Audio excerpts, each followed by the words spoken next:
Car race மட்டும் பசக்குன்னு அனுமதி வாங்குறியே, அந்த கையெழுத்து வாங்கணும்னா ராத்திரியோட ராத்திரியா வாங்குறியே, கோர்ட்ல சப்மிட் பண்றியே. ஆனா விஜய் மட்டும் கட்சி மாநாடு நடத்துறோம்னா 21 கேள்வி கேட்கீங்க, 1008 கொஸ்டின் கேட்க. என்ன நியாயம் இது?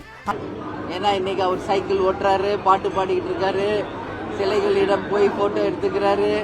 இது வெறும் சுற்றுலா மாதிரி இல்லாம மக்களுக்கு பயனளிக்கக்கூடிய அளவில் நிச்சயமாக வேலை வாய்ப்பை உருவாக்கக்கூடிய ஒரு சிறந்த பயணமாக இருக்கணும்னு சொல்லி நான் கேட்டுக்கிறேன். ஒரு கார் ரேஸ் நடத்தினாங்க. அந்த car race over the night கோர்ட்ல போட்டு நீங்க அனுமதி பெற்று கார் ரேஸ் நடத்துறீங்க.